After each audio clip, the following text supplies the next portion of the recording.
ఇలా తెలంగాణ భవన్ లో జరిగిన ప్రెస్ మీట్ లా కార్ గుర్తు లీడర్ గాదారి కిషోర్ సార్ మాట్లాడుకుంటూ గుర్తు పార్టీ ఎలక్షన్లకి ముందు ఒక మాట ఇప్పుడు ఒక మాట మార్చి ఇటు జనాలను అటు నిరుద్యోగులను ఆగం చేస్తున్నారని మస్తుగా గరమైండుల్లా ముచ్చట్లేందో ఓ మాల్క అరుసుకుందాం పాలి.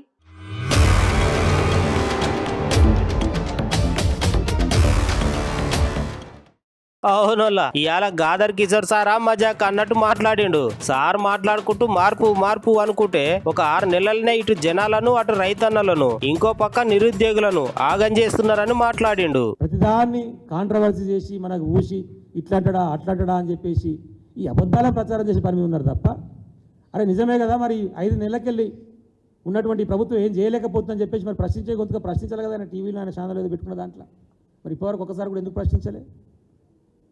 కానీ రేపు మేము ప్రజల పక్షాన్ని నిలబడి రాకేష్ రెడ్డి గారికి అవకాశం వస్తే ప్రశ్నిస్తాడు కాబట్టే ఒక చదువుకున్నటువంటి వ్యక్తిని చట్టసభలకు పంపిస్తే లాభం జరుగుతున్నటువంటి విషయాన్ని ఇప్పుడు మీరు ప్రచార పర్వంలో చూసినా కూడా ఏ మీటింగ్లో మాట్లాడినా ఒక్కటి కూడా చిన్న పొల్లు మాట మాట్లాడలేదు. రాకేష్ చేయదలుచుకున్న విషయాలు చెప్పిన విషయాలు గవర్నమెంట్కి ఇట్లా చేసినాం, ఇన్ని ఉద్యోగాలు ఇచ్చినాం, ఉద్యోగస్తులకి బెనిఫిట్స్ చేసినాం, ఇన్ని పాఠశాలలు పెట్టినాం, ఇన్ని గురుకుల పాఠశాలలు పెట్టినాం అని అన్నింటినీ మాట్లాడే పరిస్థితి చేస్తున్నాం.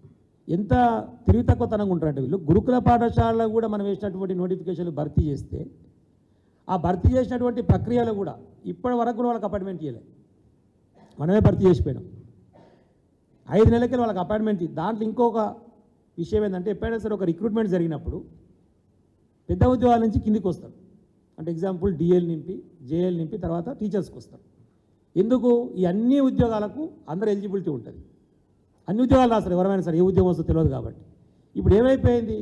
ఎంత తెలివికాల ప్రభుత్వం ఇప్పుడు వచ్చిన తర్వాత వీళ్ళు చేసిన ప్రభుత్వం అపాయింట్మెంట్ ఇచ్చినటువంటి ప్రభుత్వం ఎట్లుండే అంటే కిందికెళ్ళి భర్తీ చేశారు.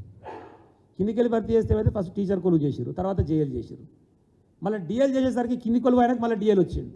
ఈయన ఏం చేసి కింది కొలువు రిజైన్ చేసిపోయి మళ్ళీ డిఎల్ చేయనండి. అట్లా మళ్ళీ 1000 ఉద్యోగాలు ఇప్పుడు మళ్ళీ బ్యాక్లాగ్ పోస్ట్ అయిపోయాయి. ఇట్లా భర్తీ చేయాలనో కనీస అవగాహన లేకుండా చేసినటువంటి పరిస్థితి. ఇటువంటి వాటిని కూడా కనీసం వరే నువ్వు తప్పు చేస్తున్నావు నాయన, ఇట్లా కాదు ప్రక్రియ చేయాల్సింది, ఇట్లా చేస్తే లాభం జరుగుతుంది ఉద్యోగస్తులకు విద్యార్థులకు. ఎవరైనా సరే ఫస్ట్ పెద్ద ఉద్యోగాలు చూస్ చేసుకుంటారు, కింద ఉద్యోగాలు తర్వాత మిగిలిన పోతారు అనే విషయాన్ని కూడా చెప్తుంది కూడా తెలియలేనటువంటి పరిస్థితి. ఆ షాక్ కూడా వారి దగ్గరనే ఉన్నట్టు నాకు తెలిసి. మరి ఆయన కూడా ఏం చదివి ఉండే, బిఏకి ఏం చదివి ఉండవు.